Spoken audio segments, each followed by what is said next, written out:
ಯಾರೋ ಮಂತ್ರಾಲಯ ಹೋಗಿದ್ರು ಅಂತೆ, ಮಂತ್ರಾಲಯಕ್ಕೆ ಪ್ರಸಾದ ಕೊಟ್ಟು ಕಳಿಸಿದ್ದಾರೆ ಗುರುವಾರ ದಿನ. ಅದು ನಮ್ಮ ಮನೆಗೆ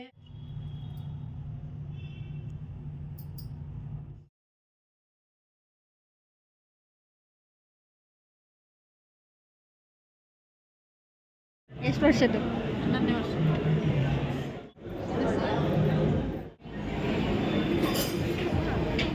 ಹಾಯ್, ಹಲೋ, ನಮಸ್ತೆ, welcome back to my channel.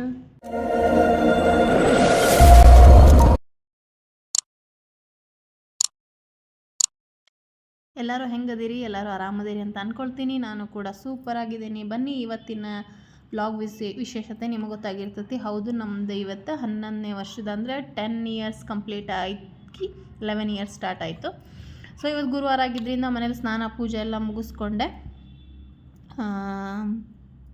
ಅದಾದಮೇಲೆ ತಿಂಡಿಗೆ ಇಡ್ಲಿ ಮಾಡಿದೆ. ಸೊ ರಾಜು ಕೂಡ ತಿನ್ಕೊಂಡು ಆಫೀಸಿಗೆ ಹೋದ್ರೆ, ನಾನು ಪೂಜೆ ಗೀಜೆ ಎಲ್ಲ ಮುಗಿಸ್ಕೊಂಡು, ಗುರುವಾರ ಆಗಿದ್ದರಿಂದ ಮತ್ತು ಅವ್ರು ಎಷ್ಟೊತ್ತಿಗೆ ಬರ್ತಾರೋ ಏನೋ ಅಂಥೇಳಿ ನಾನು ಗುರುವಾರ ಇಲ್ಲಿ ಸಾಯಿಬಾಬಾ ಐತಲ್ಲ, ಹಾಗಾಗಿ ದೇವಸ್ಥಾನಕ್ಕೆ ಹೋಗಿದ್ದೆ ಲೇಟ್ ಆಗಿಬಿಡ್ತು. ಸೊ ಎಲ್ಲರೂ ದರ್ಶನ ಮಾಡ್ಕೊಂಡು ಹೋಗ್ಬಿಟ್ಟಿದ್ರು. ಸೊ ನಂದು ಕೂಡ ಲೇಟ್ ಆಗಿತ್ತಲ್ಲ, ಸೊ ಅಕ್ಕಾರು ದರ್ಶನ ಮಾಡಿ ನಾನು ಪ್ರಸಾದ ತೊಗೊಂಡು ಇಟ್ಕೊಂಡಿದ್ರು. ಹೋಗಿ ನಾನು ಕೂಡ ದೇವ್ರ ದರ್ಶನ ಮಾಡಿಕೊಂಡು. ಸೊ ರಾಜುಗೆ ರಜೆ ಇರಲ್ಲ ಅನ್ನೋ ಕಾರಣಕ್ಕೇ ನಾನು ಸಂಡೇ ಮಾಲಿಗೆ ಹೋಗಿ ಬಂದಿದ್ದು. ಅವ್ರಿಗೆ ವರ್ಕಲ್ಲಿ ಬ್ಯುಸಿ, ಅದ್ರಾಗೂ ಈಗ ಇಯರ್ ಎಂಡ್ ಇರೋದ್ರಿಂದ ಡಿಸೆಂಬರ್ ಅಲ್ಲ, ಸೊ ಬ್ಯುಸಿನೇ ಇರ್ತಾರೆ. ಹಾಗಾಗಿ ನಾನೊಬ್ಬಳೇ ಏನು ಮಾಡಿದೆ, ಪೂಜೆ ಎಲ್ಲ ಮುಗಿಸ್ಕೊಂಡು ದೇವಸ್ಥಾನಕ್ಕೆ ಹೋಗಿ ಬಂದೆ. ಸಂಜೆ ಅವ್ರು ಬಂದಮೇಲೆ ಅವ್ರನ್ನ ಕರ್ಕೊಂಡು ದೇವಸ್ಥಾನಕ್ಕೆ ಹೋಗೋಣ ಅಂತ ಮಾಡೀನಿ. ಬೇಗ ಬಂದರೆ ಸೊ ಬೇಗ ಸ್ನಾನ ಪೂಜೆ ಮುಗಿಸ್ಕೊಂಡೆ ಹೋಗಿ ಬಂದೆ. ಪೂಜೆನೂ ನಿಮ್ಮ ಜೊತೆ ನಾನು ಶೇರ್ ಮಾಡ್ಕೊತೀನಿ. ಸೊ ಅರ್ಜೆಂಟ್ ಆದಂಗೆ ಆಗ್ಬಿಡ್ತೀವಿ. ಇವತ್ತೊಂದು ಸ್ವಲ್ಪ ಫೋನ್ ಅದ್ರ ಮೇಲೆ ಒಂದು ಫೋನ್ ಬರೋಕತ್ಬಿಟ್ವು. ಹಾಗಾಗಿ ಮತ್ತೆ ಯಾವ ವಿಡಿಯೋನೂ ತಗೊಳ್ಳಿಲ್ಲ. ನಾನು ಬೆಳಗ್ಗೆ ತಿಂಡಿಗೆ ಇಡ್ಲಿ ಮಾಡಿದ್ದೆ. ಸೊ ಇಡ್ಲಿ ಬೆಳಗ್ಗೆನೇ ತಿಂದ್ಬಿಟ್ಟಿದ್ದೆ, ಇವತ್ತು ಲೇಟ್ ಆಯಿತು ಅಂಥೇಳಿ. ಈಗ ದೇವಸ್ಥಾನಕ್ಕೆ ಹೋಗಿ ದೇವರ ದರ್ಶನ ಎಲ್ಲ ಮಾಡಿಕೊಂಡೆ. ಅಲ್ಲೇ ಪ್ರಸಾದ ಇತ್ತು. ಸೊ ಪ್ರಸಾದನೂ ಕೂಡ ಲೇಟ್ ಆಯ್ತಲ್ಲ, ಹಾಗಾಗಿ ಅವರು ಹಾಕಿ ಕೊಟ್ಟರು, ಹಾಗೆ ತೊಗೊಂಡು ಬಂದುಬಿಟ್ಟೆ. ಇಲ್ಲೇ ಖಾಲಿ ಆಗಿಬಿಡ್ತೈತಲ್ಲ ಜನ ಜಾಸ್ತಿ ಇರೋದ್ರಿಂದ, ಹಾಗಾಗಿ ಹಾಕಿಕೊಟ್ರು, ಮನೆಗೆ ತೊಗೊಬಂದಿನಿ. ಇನ್ನೂ ತಿಂದಿಲ್ಲ, ತಿನ್ನಬೇಕು ಪ್ರಸಾದನೂ. ಸೊ ಇವತ್ತಿನ ಸ್ಪೆಷಲ್ ಗೊತ್ತಲ್ಲ ನಿಮಗೆ, ಆ್ಯನಿವರ್ಸರಿ ಸ್ಪೆಷಲ್ಲು. ಹಿಂದಿನ ಬ್ಲಾಗ್ನಾಗ ಹೇಳಿದ್ದೆ ನಿಮ್ಗೆ, ನಾನು ಗೋಲ್ಡ್ ಶಾಪಿಗೆ ಹೋಗಿದ್ವಿ ಅಂಥೇಳಿ. ಸೊ ಗೋಲ್ಡ್ ಶಾಪಲ್ಲಿ ಏನು ತೊಗೊಂಡು ಬಂದೆ ಏನು ಅಂತ ಈ ಬ್ಲಾಗಲ್ಲಿ ಹೇಳ್ತೀನಿ ಅಂತ ಹೇಳಿದ್ದೆ. ಸೊ ಹೇಳ್ತೀನಿ ಏನು ತೊಗೊಂಡು ಬಂದೆ ಅಂಥೇಳಿ. ಮತ್ತು ಇವತ್ತು ಆ್ಯನಿವರ್ಸರಿ ಇರೋದ್ರಿಂದ ನಮ್ಮ ಮನೆಯವ್ರಿಗೆ ಇಲ್ಲೇ ನಾನು ವಿಶ್ ಮಾಡ್ತೀನಿ. ಅವರು ಸಂಜೆ ಬಂದಮೇಲೆ ಅವ್ರಿಗೆ ವಿಶ್ ಮಾಡ್ತೀನಿ. ಬೆಳಗ್ಗೆ ವಿಶ್ ಮಾಡೀನಿ, ಬಟ್ ವಿಡಿಯೋದಲ್ಲಿ ನಾನು ಒಂದು ಸಲ ಹ್ಯಾಪಿ ಆ್ಯನಿವರ್ಸರಿ ರಾಜು ಅಂತ ಹೇಳಿ ವಿಶ್ ಮಾಡ್ತೀನಿ. ಸೊ ಇದು 11 ವರ್ಷ ಹೆಂಗಾಯಿತು ಅಂತಲೇ ಗೊತ್ತಾಗಲಿಲ್ಲ. ಈಗೀಗ ಮದುವೆ ಆಗಿದ್ದೀನಿ ಅಂತ ಅನ್ನಿಸ್ತೈತಿ. 10 ವರ್ಷ ಕಂಪ್ಲೀಟಾಗಿ 11ಕ್ಕೆ ಬಿತ್ತು. ಬಟ್ ಒಂದೇ ಒಂದು ಬೇಜಾರು, 11 ವರ್ಷ ಆದ್ರೂ ನಮ್ಗೆ ಏನು ಬೇಕು ಅದು ನಮಗೇನು ದಕ್ಕಲೇ ಇಲ್ವಲ್ಲ ಅನ್ನೋದೇ ಒಂದು ಬೇಜಾರು. ಬಟ್ ಪರವಾಗಿಲ್ಲ, ದೇವರು ನಮ್ಗೆ ಯಾವಾಗ ಏನು ಕೊಡಬೇಕು ಅಂತ ಅನಿಸಿರುತ್ತೋ ಅವನು ಆವಾಗಲೇ ಕೊಡೋದು. ಇನ್ನೊಂದು ನಮ್ಗೆ ಯಾವುದು ಏನು ದಕ್ಕಬೇಕು ಅಂತ ಇರುತ್ತೋ ಅದು ದಕ್ಕುತ್ತೆ. ಯಾವುದು ನಮ್ಗೆ ಸಿಗಬಾರ್ದು ಅದು ಸಿಗೋದಿಲ್ಲ ಅಂತ ನಾನು ಸುಮಾರು ಜನ ಹೇಳಿರೋದು ಕೇಳಿದ್ದೀನಿ. ನನಗೂ ಅದೊಂದು ಸ್ವಲ್ಪ ಆಗ್ಬಿಟ್ಟಿತ್ತು ರಿಯಲೈಸ್. ಸೊ ನೋಡೋಣ, ಹೋಪ್ ಅಂತರೂ ಬಿಡೋದಿಲ್ಲ. ನೋಡೋಣ, ದೇವ್ರ ಮೇಲೆ ಇಟ್ಟಿರೋ ನಂಬಿಕೆ ನನಗೆ ಯಾವತ್ತೂ ಕಡಿಮೆ ಆಗಿಲ್ಲ. ನಾನು ನಂಬಿರೋ ಆ ಬಾಬಾ ಮತ್ತು ರಾಘವೇಂದ್ರ ಸ್ವಾಮಿ ನಮ್ಮ ಕೈ ಬಿಡಲ್ಲ. ಇನ್ನು ಮನೆ ದೇವರು ಎಲ್ಲವ ಅಂತೂ ನಮ್ಮ ಜೊತೆಗೆ ಯಾವಾಗಲೂ ಇದ್ದೇ ಇರ್ತಾಳೆ. ಹಾಗಾಗಿ ಸೊ ಹಿಂಗೆ ಇಷ್ಟ ಆಯಿತು. ಈ ಡ್ರೆಸ್ ಕೂಡ ನೀವು ನೋಡಿದ್ರಲ್ಲ, ಹಿಂದಿನ ಬ್ಲಾಗಲ್ಲೇ ತೋರಿಸಿದ್ದೆ, ಚಿಕ್ಕಪೇಟೆಯಲ್ಲಿ ತೊಗೊಂಡು ಬಂದೆ ಅಂಥೇಳಿ. ಸೊ ಡ್ರೆಸ್ ಕೂಡ ಹೀಗೆ ಆಗೈತಿ. ಆ್ಯಕ್ಚುಲಿ ಅವತ್ತೂ ವೇರ್ ಮಾಡಿದ್ದೆ, ಬಟ್ ಸ್ವಲ್ಪ ಸ್ಟಿಚ್ ಮಾಡಿಸಿದ್ದಿಲ್ಲ. ಇವಾಗ ಸ್ಟಿಚ್ ಮಾಡಿ ವೇರ್ ಮಾಡಿದ್ದೀನಿ. ಸೊ ಈ ಥರ ಆಗಿದೆ ನನ್ನ ಡ್ರೆಸ್ ಕೂಡ. ಸಂಜೆಗೆ ರಾಜು ಬಂದ ತಕ್ಷಣ ದೇವಸ್ಥಾನಕ್ಕೆ ಒಂದ್ಸಲ ಹೋಗಿ ಬರ್ತೇವೆ. ಸೊ ಏನು ತೊಗೊಂಡೆ ಏನಿಲ್ಲ ಅಂಥೇಳಿ ನೆಕ್ಸ್ಟ್ ಶೇರ್ ಮಾಡ್ತೀನಿ. ಸ್ವಲ್ಪ ನಮ್ಮ ಜರ್ನಿ ಬಗ್ಗೆ ಒಂದು ಸ್ವಲ್ಪ ಹೇಳ್ಕೊತೀನಿ. ಸೊ ಯಾವಾಗಲೂ ಲಾಸ್ಟ್ ಇಯರ್ ಕೂಡ ಆ್ಯನಿವರ್ಸರಿ, ನಾವು ಯಾವಾಗಲೂ ಆ್ಯನಿವರ್ಸರಿ ಅಂತ ಹೇಳಿ ಸೆಲೆಬ್ರೇಟು ಆ ಥರ ಏನೂ ಮಾಡಿಲ್ಲ. ಏನಾದರೂ ಈ ಥರ ಹೊಸ ಬಟ್ಟೆ ಇದ್ದರೆ, ಅದಕ್ಕಂತನೂ ಬಟ್ಟೆ ತೊಗೊಳಂಗಿಲ್ಲ, ಹೊಸ ಬಟ್ಟೆ ಅಂತ ಇದ್ದರೆ ಹಾಕ್ಕೊಂಡು ದೇವಸ್ಥಾನಕ್ಕೆ ಹೋಗೋದು. ಏನು ಆ್ಯಕ್ಚುಲಿ ಒಂದು ಕಾಲ್ ಬಂತು. ಸೊ ಹಾಗಾಗಿ ಅದೇ ಸೆಲೆಬ್ರೇಷನ್ ಅಂತ ನಾವು ಯಾವಾಗೂ ಮಾಡೇ ಇಲ್ಲ. ನಮ್ಗೆ ಅದು ಏನೋ ಅದು ಇಂಟ್ರೆಸ್ಟೇ ಇಲ್ಲ. ಬಟ್ ದೇವಸ್ಥಾನಕ್ಕೆ ಅಂತೂ ಹೋಗ್ತಾನೆ ಇರ್ತೀವಿ. ಅದೇ ಥರನೇ ಈ ವರ್ಷವೂ ಕೂಡ ಇನ್ನೊಂದು ವಿಶೇಷತೆ ಏನಪ್ಪ ಅಂತ ಹೇಳಿದರೆ, ನಾನು ಮದುವೆ ಆಗಿದ್ದು ಕೂಡ ಗುರುವಾರ ದಿನಾನೇ. ಇವತ್ತು ಸಹ ಗುರುವಾರನೇ ಬಂದೈತಿ. ಅಂದರೆ 2014ನೇ ಇಸ್ವಿ ಒಳಗೆ ಗುರುವಾರನೇ, ನಾನು ಕೂಡ 18ನೇ ತಾರೀಕು ಗುರುವಾರನೇ ಬಂದಿತ್ತು. ಇವತ್ತು ಕೂಡ ಗುರುವಾರನೇ ಬಂದೈತಿ. ಅದು ಒಂದು ತುಂಬ ಖುಷಿಯಾದ ವಿಚಾರ. ಸೊ ಈ ಥರ ಸೊ ಇಷ್ಟೇ ನಮ್ಮದು ಆ್ಯನಿವರ್ಸರಿ ಅಂತ ಹೇಳಿದ್ರೆ ಮಾಡೋದು. ಸಂಜೆಗೆ ಏನು ಹೊರಗಡೆ ಏನಾದ್ರು ಹೋದರೆ ಶೇರ್ ಮಾಡ್ತೀನಿ, ನಿಮಗೆ ದೇವಸ್ಥಾನಕ್ಕೆ ಹೋದ್ರೂ ಶೇರ್ ಮಾಡ್ಕೊತೀನಿ. ಸೊ ಈ ಥರ ಇತ್ತು. ಲಾಸ್ಟ್ ಇಯರ್ ಅಂತ ಹೇಳಿದ್ರು ಕೂಡ ಲಾಸ್ಟ್ ಇಯರ್ 10ನೇ ವರ್ಷ ಏನಾದರೂ ಸೆಲೆಬ್ರೇಷನ್ ಮಾಡ್ಕೋಬೇಕು, 10ನೇ ವರ್ಷದ ಒಂದು ಮೆಮೊರಿ ಇರಲಿ ಅಂಥೇಳಿ ಸೊ ಹೊರಗಡೆ ಹೋಗೋಣ ಅಂತ ಅಂದ್ಕೊಂಡಿದ್ವಿ. ಬಟ್ ಆ ಟೈಮಲ್ಲಿ ನಮ್ಮ ಅತ್ತೆಗೆ ಒಂದು ಸ್ವಲ್ಪ ಹುಷಾರಿರಲಿಲ್ಲ ಅಂಥೇಳಿ ಅವರು ಕೂಡ ಬಂದಿದ್ದರು. ಸೊ ಆ ಫೋಟೋನೂ ಹಾಕ್ತೀನಿ. ಲಾಸ್ಟ್ ಇಯರ್ ನಮ್ಮ ಅತ್ತೆ ನಮ್ಮ ಜೊತೆಗಿದ್ಲು, ಈ ವರ್ಷ ಇಲ್ಲ ಅನ್ನೋದೇ ಒಂದು ದೊಡ್ಡ ಬೇಜಾರು. ಲಾಸ್ಟ್ ಇಯರ್ ಯಾವಾಗೂ ಆ್ಯನಿವರ್ಸರಿ ದಿನ ನಮ್ಮ ಜೊತೆಗೆ ಇರಲಿಲ್ಲ, ಲಾಸ್ಟ್ ಇಯರ್ ಬಂದರು. ಅದು ನಿಜವಾಗ್ಲೂ ಅದೊಂದು ಮಿರಾಕಲ್ ಅಂತಲೇ ಹೇಳ್ಬೋದು. ಯಾವಾಗೂ ಬರಲಿದ್ದಾರೆ, ಈ ವರ್ಷ ಬಂದಿದ್ದಾರೆ ಅಂಥೇಳಿ ನಾವು ಹೊರಗಡೆ ಹೋಗೋದು ಸಹ ಕ್ಯಾನ್ಸಲ್ ಮಾಡ್ಕೊಂಡ್ವಿ. ಅವ್ರಿಗೆ ಹುಷಾರೊಂದು ಇರಲಿಲ್ಲಲ್ಲ, ಇಲ್ಲ ಅಂದಿದ್ರೆ ಹೋಗಿ ಬಂದ್ಬಿಡ್ಬೋದಿತ್ತು. ಬಟ್ ಅದೇ ಹೇಳ್ತಾರಲ್ಲ, ಮನುಷ್ಯ ಈ ವರ್ಷ ಇದ್ದವನು ಮುಂದಿನ ವರ್ಷ ಇರ್ತಾನೋ ಇಲ್ವೋ ಗೊತ್ತಿಲ್ಲ ಅಂಥೇಳಿ ಅದೊಂದು ಬೇಜಾರು ಅಷ್ಟೇ. ಲಾಸ್ಟ್ ಇಯರ್ ಇದ್ದ ನಮ್ಮತ್ತೆ ಈ ವರ್ಷ ಇಲ್ಲಲ್ಲ ಅಂತ ಹೇಳಿ. ಯಾರಿಗೇ ಆಗಲಿ ಅವ್ರವ್ರ ತಾಯಿ ಅವ್ರ ಜೊತೆಗಿದ್ದರೆ ಎಲ್ಲರಿಗೂ ಅವ್ರವ್ರ ತಾಯಿ ಎಲ್ಲರಿಗೂ ಹೆಚ್ಚಾಗಿರ್ತೈತಿ. ಅದೇ ಥರ ರಾಜುಗೂ ಸಹ ಅವ್ರ ಅಮ್ಮ ಇಲ್ಲದ ಇನ್ನೂ ಅವ್ರಿಗೆ ಜೀರ್ಣಿಸ್ಕೊಳಕ್ಕೆ ಆಗ್ತಿಲ್ಲ. ಒಂದು ಸ್ವಲ್ಪ ಏನಾದ್ರು ಅಂದರೆ ಸಾಕು ಅವ್ರ ಅಮ್ಮನ ನೆನ್ಪು ಮಾಡ್ಕೊಂಡ್ಬಿಡ್ತಾರೆ. ನೆನ್ನೆನೂ ಕೂಡ ಆ್ಯಕ್ಚುಲಿ ನೆನ್ನೆ ದಿನ 18ನೇ ತಾರೀಕಲ್ಲ, ಇವತ್ತು 18, ಬಟ್ ನೆನ್ನೆ ದಿನನೇ 18ನೇ ತಾರೀಕು ಬುಧವಾರ ದಿನನೇ ಬಂದಿತ್ತು ಲಾಸ್ಟ್ ಇಯರ್. ಸೊ ಬುಧವಾರ ದಿನ ಸಂಕಷ್ಟಿ ಇತ್ತು, ದೇವಸ್ಥಾನಕ್ಕೆ ಹೋಗಿ ಬಂದಿದ್ವಿ ನಾವು ಎಲ್ಲ ಫ್ಯಾಮಿಲಿ. ಮತ್ತೆ ಅಕ್ಕನೂ ಬಂದಿದ್ರು, ದೇವಸ್ಥಾನಕ್ಕೆ ಹೋಗಿ ಬಂದಿದ್ವಿ. ಅದರದ್ದೊಂದು ಫೋಟೋ ನೆನ್ನೆ ನನಗೆ ಗೂಗಲಲ್ಲಿ ನೆನ್ನೆ ಮೆಮೊರಿ ತೋರಿಸ್ತು. ಬಟ್ ಅದೇನೋ ಒಂಥರ ಅನಿಸಿ ನನ್ನ ಸ್ಟೇಟಸ್ಗೆ ಹಾಕಿದೆ, ಅದನ್ನು ನೋಡಿನೂ ಬೇಜಾರು ಮಾಡ್ಕೊಂಡ್ಬಿಟ್ರು ರಾಜು ನಿನ್ನೆ. ಅದೇ ಈಗಿದ್ದವ್ರು ಮುಂದಿನ ವರ್ಷ ಇರಲ್ಲ ಅಂತ ಯಾರು ಎನ್ಸೋಕ್ಕೂ ಆಗಂಗಿಲ್ಲ. ಅಂಥ ಮಗನ ಕೊಟ್ಟ ತಾಯಿ ಈಗ ಜೊತೆಲಿಲ್ಲ ಅಷ್ಟೇ. ಅದನ್ನು ಒಂದು ಸ್ವಲ್ಪ ಶೇರ್ ಮಾಡಿಕೊಂಡೆ. ಮತ್ತು ಅದೇ ಅಂಥ ತಾಯಿ ಇಂಥ ಮಗನ ಕೊಟ್ಟಿದ್ದಾರೆ, ಅದೊಂದು ನನಗೆ ಹೆಮ್ಮೆನೇ. ನಿಜವಾಗ್ಲೂ ನಾನು ಏನೂ ಅಲ್ಲ, ನನ್ನ ಗಂಡನ ಮುಂದೆ ಅಷ್ಟು ಕೇರ್ ಮಾಡ್ತಾನೆ. ನನಗೆ ಒಳ್ಳೆ ಒಂದು ಸಣ್ಣ ಮಗು ಥರ ಕೇರ್ ಮಾಡ್ತಾನೆ. ನಾನು ಇಷ್ಟು ಏಜ್ ಆದ್ರೂ ಸಹ ಇನ್ನೂ ಅದು ತಿಂದಿಲ್ಲ, ಇದು ತಿಂದಿಲ್ಲ, ಅದು ಕುಡಿ, ಇದು ಕುಡಿ, ಫೋನ್ ಮಾಡಿ ಸಹ ಇವತ್ತು ಆ ಹಣ್ಣು ತಿಂದಿಲ್ಲ ನೋಡಿ ನೀನು ತಿನ್ನು ಅಂತ ಹೇಳಿ ಕಾಲ್ ಮಾಡೋದಾಯ್ತು, ಪ್ರತಿಯೊಂದು ಕೇರ್ ಮಾಡೋದು ಎಲ್ಲ. ನಾನು ಕೂಡ ಅಷ್ಟು ಕೇರ್ ಮಾಡಿ ಅಷ್ಟು ಪ್ರೀತಿ ತೋರಿಸಲ್ಲ, ಅಷ್ಟು ಕೇರು ಪ್ರೀತಿ 11 ವರ್ಷ ಆದ್ರೂ ಒಂದು ಚೂರು ಕೊಂಚೂ ಕಡಿಮೆ ಆಗಿಲ್ಲ. ನನಗೊಂದು ಸ್ವಲ್ಪ ಆ ಕಡೆ ಈ ಕಡೆ ಆದ ತಕ್ಷಣ ನಾನು ಹಂಗೆ ಮಾಡಿ ಹಿಂಗೆ ಮಾಡಿ ಅಂತ ಹೇಳ್ತೀನಿ. ಬಟ್ ಅವ್ನ ಪ್ರೀತಿ ಆಗಲಿ ಅವ್ನ ಕೇರಲ್ಲಾಗಲಿ ಕಡಿಮೆ ಆಗಿಲ್ಲ. ಬಟ್ ಬರ್ತಾ ಬರ್ತಾ ಅವರಿಗೆ ಅವ್ರದ್ದೇ ಆದ ಜವಾಬ್ದಾರಿಗಳು ಜಾಸ್ತಿ ಆಗ್ತಾ ಹೋಗ್ತಾವಲ್ಲ, ಆ ಜವಾಬ್ದಾರಿ ನಡು ನಮ್ಮ ಪ್ರೀತಿ ಕಡಿಮೆ ಮಾಡಿದ್ರೇನೋ ಅಂತ ಅನಿಸ್ತೈತಿ ಹೊರತು ಅವನ ಪ್ರೀತಿ ಅವ್ನ ಕೇರ್ ಇಲ್ಲಿವರೆಗಾದ್ರೂ ಒಂಚೂರೂ ಕಡಿಮೆ ಆಗಿಲ್ಲ. ಎಲ್ಲೂ ಕೂಡ ಅಷ್ಟೇ, ಎಲ್ಲೂ ಬಿಟ್ಟು ಕೊಡೋಂಗಿಲ್ಲ ನನ್ನ, ಯಾರು ಮುಂದೂ ಬಿಟ್ಟು ಕೊಡೋದಿಲ್ಲ ಅವನು ನನ್ನ. ಒಂಥರ ಹೆಂಗಂತ ಹೇಳಿದರೆ ಅವನು ನನ್ನ ನಿಜವಾಗ್ಲೂ ನನ್ನ ಬ್ಯಾಕ್ ಬೋನ್. ನಾನು ಇಲ್ಲಿವರೆಗೂ ಇಷ್ಟೆಲ್ಲ ನಾನು ಮಾಡ್ತಿದ್ದೀನಿ, ಇಷ್ಟೆಲ್ಲ ನಾನು ಬೆಳೆದಿದ್ದೀನಿ ಅಂದರೆ ಮೇನ್ ಕಾರಣನೇ ನನ್ನ ಗಂಡ. ನಂಗೆ ನಮ್ಮಪ್ಪ ನಮ್ಮ ಅವ್ವನ ಅಷ್ಟೇ ಪ್ರೀತಿನೂ ತೋರಿಸಿದ್ದಾನೆ ಅವನು. ಅದೇ ಸ್ಥಾನದಲ್ಲೇ ನಿಂತ್ಕೊಂಡು ಈ ಕಡೆ ಬಂದರೆ ನಮ್ಮಪ್ಪ, ಈ ಕಡೆ ಬಂದರೆ ನಮ್ಮವ್ವ, ಅದೇ ಪ್ರೀತಿ, ಅದೇ ಕಾಳಜಿ, ಅದೇ ಮಮತೆ. ನಿಜವಾಗ್ಲೂ ಅಷ್ಟೂ ನನಗೆ ಅವರ ಪ್ರೀತಿ, ಅವ್ರು ಬೇಕು, ಅವ್ರಿಗೆ ನೆನ್ಪು ಮಾಡ್ಕೋಬೇಕು ಅಂತ ಅನ್ಸೋದೇ ಇಲ್ಲ. ಅಷ್ಟು ಪ್ರೀತಿ, ಕಾಳಜಿ, ಮಮತೆ ತೋರಿಸ್ತಾ ಇದ್ದಾನೆ ರಾಜು ನನಗೆ. ಸೊ ಈ ಮುಖಾಂತರ ನಾನು ಅವನಿಗೆ ಕೇಳ್ಕೊಳ್ಳೋದು ಇಷ್ಟೇ, ಈ ಪ್ರೀತಿ ಯಾವಾಗಲೂ ನನ್ನ ಜೊತೆಗೆ ಹಿಂಗೆ ಇರಲಿ ಅಂತ ಅಷ್ಟೇ. ನಾನು ಏನೂ ಕೇಳ್ಕೊಳೋದಿಲ್ಲ ಅವನ ಹತ್ರ. ಕೇಳೋದು ಅಂತ ಹೇಳಿದರೆ ಇದೊಂದು, ಯಾವಾಗಲೂ ನನ್ನ ಜೊತೆಗೇ ಇರು, ನನಗೆ ಇದೇ ಥರ ಪ್ರೀತಿ ಕೊಡ್ತಾ ಇರು ಅಂತಲೇ ಕೇಳೋದು. ಅವ್ನು ಯಾವಾಗಲೂ ಹಂಗೆ. ಇನ್ನೊಂದು ಏನಂತ ಹೇಳಿದರೆ ಅವ್ನು ನನಗೆ ಯಾವುದಕ್ಕೂ ಕಡಿಮೆ ಮಾಡಿಲ್ಲ. ಅವನಿಗೆ ಕಡಿಮೆ ಮಾಡಿಕೊಂಡ್ರು ನನಗೆ ಯಾವತ್ತೂ ಏನೂ ಕಡಿಮೆ ಮಾಡಿಲ್ಲ. ನಾನಿನ್ನು ಹೇಳ್ಬೇಕು, ಅವ್ರು ಅದು ತೊಗೊಂಡಿದ್ದಾರೆ ಕೊಡಿಸು, ಇವ್ರು ಇದು ತೊಗೊಂಡಿದ್ದಾರೆ ಕೊಡಿಸು ಅಂತ. ಅವ್ನು ಯಾರಾದರೂ ತೊಗೊಂಡಿದ್ದಾರೆ ಅಂತ ಗೊತ್ತಾದ ತಕ್ಷಣವೇ ನೀನು ತೊಗೊಂಡ್ಬಿಡು, ನಾನೇ ಇನ್ನೂ ಬೇಡ ಅಂತ ಹೇಳ್ತೀನಿ. ಆದರೆ ಅವನು ಇಲ್ಲ, ತೊಗೊಂಡ್ಬಿಡು, ನೀನು ಇದನ್ನು ತಗೋ, ನೀ ಇದನ್ನು ಮಾಡು, ಇದನ್ನು ತಿನ್ನು, ಇದನ್ನು ಕುಡಿ, ಇಲ್ಲಿ ಹೋಗು, ಇಲ್ಲೇ ಇರು, ಇಲ್ಲಿ ಹೋಗಬೇಡ ಅಂತ ಯಾವತ್ತೂ ಹೇಳಿಲ್ಲ. ನಾನು ಕೇಳೋಕ್ಕಿಂತ ಮೊದಲೇ ಎಲ್ಲ ಕೊಡಿಸಿದ್ದಾನೆ, ಎಲ್ಲ ಮಾಡಿದ್ದಾನೆ. ಸೊ ಈಗೂ ಕೂಡ ನನ್ನ ಮೊಬೈಲ್ ಬ್ಯಾಟ್ರಿ ಲೋ ಆಗ್ತೈತಿ, ನಿಂಗೆ ಲಾಗ್ ಮಾಡೋಕ್ಕಾಗಲಿ ಅಥವಾ ನಿಂಗೆ ವಿಡಿಯೋ ಮಾಡೋಕ್ಕಾಗಲಿ ಕಂಫರ್ಟೇಬಲ್ ಆಗೋಲ್ಲ, ಬೇಗ ಬ್ಯಾಟ್ರಿ ಹೋಗತ್ತಿ ಅಂತೇಳಿ. ಸೊ ಈ ಆ್ಯನಿವರ್ಸರಿಗೆ ಒಂದು ಮೊಬೈಲ್ ತಗೋ ಅಂತ ಹೇಳ್ದೆ. ಬಟ್ ಇದು ಸ್ವಲ್ಪ ಕ್ರಿಟಿಕಲ್ ಐತಿ ಪೊಸಿಷನ್, ಹಾಗಾಗಿ ಬೇಡ, ಸುಮ್ಮನೆ ಇರೋ ಪ್ರಾಬ್ಲಮಲ್ಲಿ ಇನ್ನೊಂದು ಸ್ವಲ್ಪ ಪ್ರಾಬ್ಲಮ್ ಮಾಡ್ಕೊಳ್ಳೋದು ಬೇಡ ಈಗ ಅಂತ ಅಂದೆ. ಆದ್ರೂ ಕೇಳಲಿಲ್ಲ. ಮೊಬೈಲ್ ಬದಲಿ ಬೇರೆ ಏನಾರು ತಗೋ ಅಂಥೇಳಿ ಇನ್ನೂ ಕೊಡ್ಸೇ ಇಲ್ಲ ಅಂತ ಹೇಳಿ ಕೊಡ್ಸಿದ್ದಾರೆ. ಏನು ಕೊಡ್ಸಿದ್ದಾರೆ ಅಂತ ಹೇಳಿ ಶೇರ್ ಮಾಡ್ಕೊತೀನಿ. ಸೊ ನನ್ನ ಲೈಫ್ ಅಂತೂ 11 ವರ್ಷ ಆದ್ರೂ ಹೆಂಗೈತಿ ಅಂತ ಹೇಳಿದರೆ, ಇವತ್ತಿನ ಈ ಪೊಸಿಷನ್ನ ನಾನು ಅವತ್ತು ವಿಚಾರ ಮಾಡಿ ನಮ್ಮ ಮನೆಯಲ್ಲಿ ರಾಜುನ ಒಪ್ಪಿಲ್ಲ ಅಂತ ಹೇಳಿ ಬಿಟ್ಟಿದ್ರೆ ನಾನು ನಿಜವಾಗ್ಲೂ ನನ್ನಂಥ ನತದೃಷ್ಟವಂತಳೆ ಯಾರೂ ಇಲ್ಲ ಅಂತ ಅನಿಸ್ಬಿಡ್ತಿತ್ತು. ನಾನು ಎಂಥ ಮಾಣಿಕೆಯನ್ನು ಕಳ್ಕೊಂಬಿಡ್ತಿದ್ನಲ್ಲ ಅಂತ ಅನ್ನಿಸ್ತಾ ಇತ್ತು ನನಗಷ್ಟೇ. ಏನಂದರೆ ಆಗೋದೆಲ್ಲ ಒಳ್ಳೇದಕ್ಕೇನೆ, ದೇವರು ಇವ್ರಿಗೆ ಅಂತ ಸೃಷ್ಟಿ ಮಾಡಿರ್ತಾನೆ ಅಂತ ಹೇಳಿದರೆ ಅದು ಅವನ ಇಚ್ಛೆ. ಅವನ ಇಚ್ಛೆ ಇಲ್ಲದೆ ಒಂದು ಹುಲ್ಕಡ್ಡಿನೂ ಸಹ ಅಳ್ಗಾಡಲ್ಲ ಅಂತ ಹೇಳ್ತಾರಲ್ಲ. ಸೊ ನನಗೆ ಈಗ ಅದು ರಿಯಲೈಸ್ ಆಗ್ತಾಯಿತ್ತು. ನಮ್ಮ ಮನೇಲೂ ಕೂಡ ಅದನ್ನೇ ಅಂತಾರೆ, ನಾವು ಹುಡುಕಿದ್ರೂ ಸಹ ಇಂಥ ಒಳ್ಳೆ ಹುಡುಗ ಸಿಗ್ತಿರ್ಲಿಲ್ಲ ಬಿಡು ಅಂಥೇಳಿ. ಅದೊಂದೇ ಹೆಮ್ಮೆ ಇದೆ ನನಗೆ. ನಾನು ಅದನ್ನ ಎಲ್ಲಿ ನಿಂತ್ಕೊಂಡು ಹೇಳಂದ್ರೂ ಹೇಳ್ತೀನಿ, ಇವನಂಥ ಹುಡುಗನ್ನ ಯಾರು ಹುಡ್ಕಕ್ಕಂತೂ ಸಾಧ್ಯನೇ ಆಗ್ತಿರ್ಲಿಲ್ಲ ಬಿಡು.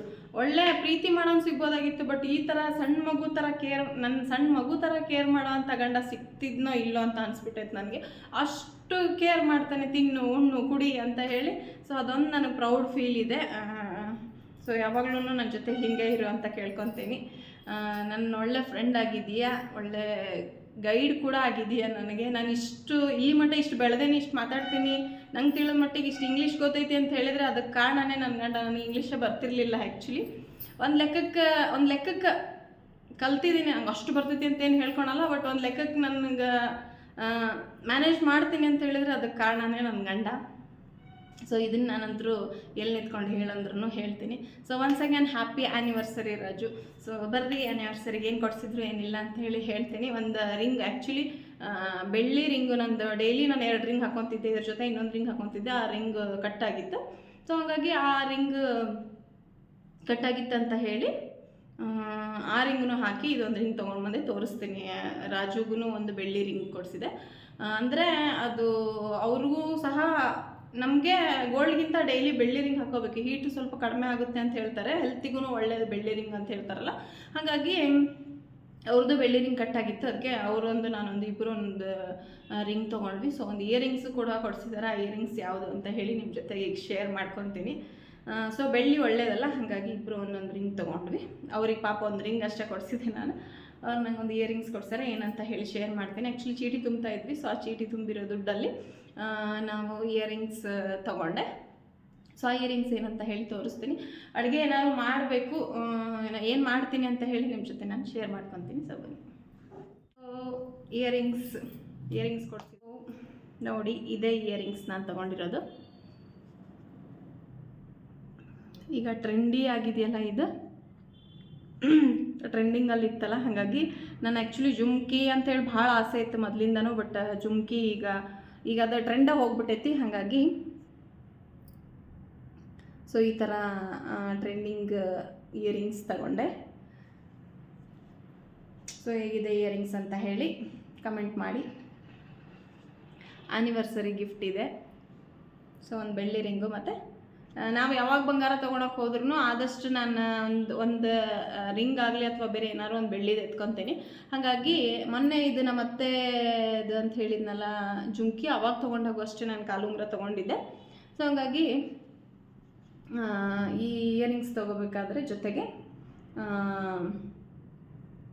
ಇಬ್ಬರು ಒಂದೊಂದು ಏನೋ ರಿಂಗು ಸಹ ತೊಗೊಂಡ್ವಿ. ಸೊ ನಾನು ರಿಂಗ್ ವಿಡಿಯೋ ಹಾಕ್ತೀನಿ, ಅದು ನೀಟಾಗಿ ಕಾಣಲ್ಲ, ಬಟ್ ಯಾವ ಥರ ಇದೆ ಅಂಥೇಳಿ ಒಂದು ವಿಡಿಯೋ ತೋರಿಸ್ತೇನೆ ಅಂತ. ಸೊ ನನ್ನ ಇಯರಿಂಗ್ಸ್ ಹೆಂಗಿದಾವೆ ಅಂಥೇಳಿ ಕಮೆಂಟ್ ಮಾಡಿ.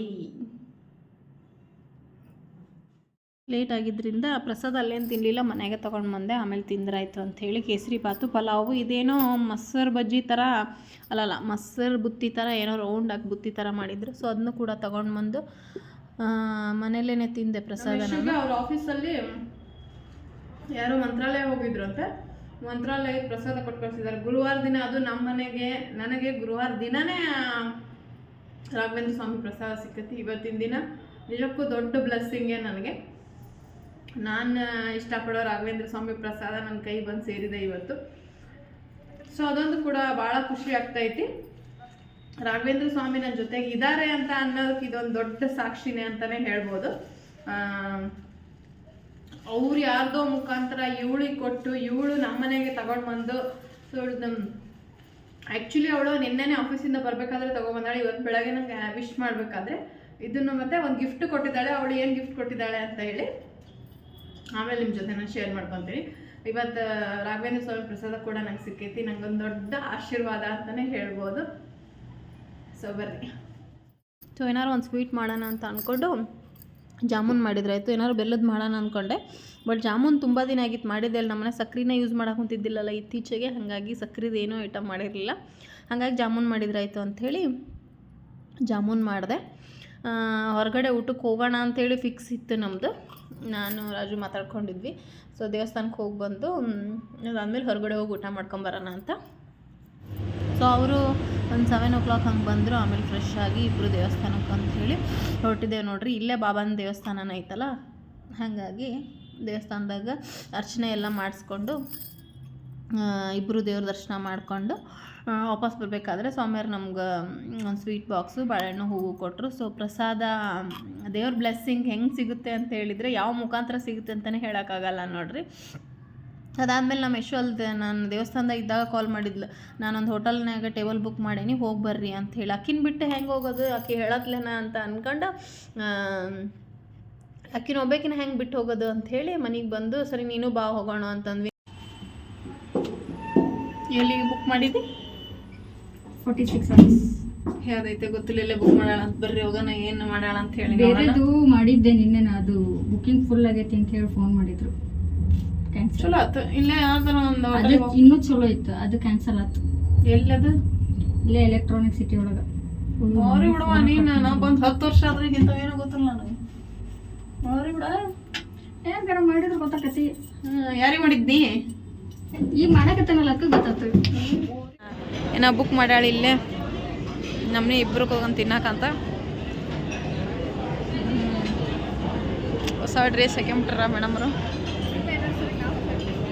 ನಾನು ಹೊಸದಕ್ಕೆಂದನಿ. ಅವಂದು ಹೊಸದಲ್ಲ, ಅದು ಮೊನ್ನೆ ಹಾಕ್ಯಂದದ್ದು ಅಷ್ಟೇ, ಬಟ್ ನೀರಿಗೆ ಹಾಕಿಲ್ಲ ಅಲ್ಲಿ ಇನ್ನು. ನಾನು ಮೊನ್ನೆ ಹಾಕ್ಯಂಡದಿಲ್ಲ ಇದನ್ನ, ಹಾಕ್ಯಂಡು ಆಲ್ರೆಡಿ ಜನ ಎಲ್ಲರೂ ನೋಡ್ರಿ ಇದನ್ನು. ಹಂಗಾಗಿ 3 ಜನನೂ ಇಲ್ಲೇ ಮನೆ ಹತ್ತಿರ ಇರೋ ಒಂದು ಹೋಟೆಲ್ ಬುಕ್ ಮಾಡಿದ್ಲು. ಸೊ 3 ಜನನೂ ಹೋದ್ವಿ. ಅದು ಕ್ಯಾಂಡಲ್ ಲೈಟ್ ನೈಟ್ ಇರೋದಕ್ಕೆ ಒಂದು ಸ್ವಲ್ಪ ವಿಡಿಯೋ ತಗೊಳ್ಳೋದು ಒಂದು ಸ್ವಲ್ಪ, ಬಟ್ ಪರವಾಗಿಲ್ಲ ಚೆನ್ನಾಗೇ ಬಂತು. ಸೊ ಹೋಗಿ ಇಬ್ಬರೂ ಆ ಕಡೆ ಈ ಕಡೆ ಇಬ್ಬರೂ ಕುಂದ್ರಿಸಿದ್ಲು. ಅದಾದಮೇಲೆ ಕೇಕ್ ದೊಡ್ಡದ ಹೇಳಿದರೆ ಸುಮ್ಮನೆ ವೇಸ್ಟ್ ಆಕತಿ ಅಂಥೇಳಿ ಜಸ್ಟ್ ಪೀಸ್ ಕೇಕ್ ಥರ ಹೇಳಿದ್ಲು. ಪೀಸ್ ಕೇಕ್ ಥರನೂ ಬುಕ್ ಮಾಡಿದ್ಲು. ಒಂದು ಸರ್ಪ್ರೈಸ್ ಆಗಿ ನಮ್ಗೊಂದು ಇದೊಂದು ಬುಕ್ ಮಾಡ್ಯಾಳ ನೋಡ್ರಿ. ಮತ್ತು ಗಿಫ್ಟ್ ಕೂಡ ಕೊಟ್ಟಾಳ. ಅದು ನೆಕ್ಸ್ಟ್ ಬ್ಲಾಗಲ್ಲಿ ಏನು ಕೊಟ್ಟಿದ್ಲು ಅಂತ ಹೇಳಿ ನಿಮ್ಮ ಜೊತೆ ಶೇರ್ ಮಾಡ್ಕೊತೀನಿ. ಇದ್ರೊಳಗೆ ಹಾಕ್ಬಿಟ್ರೆ ಲೆಂತಿ ಆಗಿಬಿಡ್ತೈತೆ ಅದು. ಸೊ ಹಂಗಾಗಿ ಜಸ್ಟ್ ಇವತ್ತಿಂದು ಏನು ಸೆಲೆಬ್ರೇಷನ್ ಐತಿ ಅದಷ್ಟೇ ಇದ್ರೊಳಗೆ ನಾನು ಹಾಕಾಕತ್ತೀನಿ. ಒಂದು ದೊಡ್ಡ ಹೋಟೆಲ್ ಅದು. ರಾಜು ಒಂದು ಟೈಮ್ ಹೋಗಿದ್ರು ಅವ್ರ ಆಫೀಸಿಂದ, ಅವಾಗ ಕುಂಕುಮ ಬಳೆ ಹಾಕ್ಕೊಂಡು ಏನಿವತ್ತು ಕುಂಕುಮ ಹಚ್ಕೊಂಡು ಆ್ಯನಿವರ್ಸರಿ. ಎಷ್ಟು ವರ್ಷದ್ದು? 11ನೇ ವರ್ಷ. ನೀವು ಹೇಳ್ರಿ ಏನಿವತ್ತು ಸ್ಪೆಷಲ್? ವಿಶ್ ಮಾಡ್ರಿ.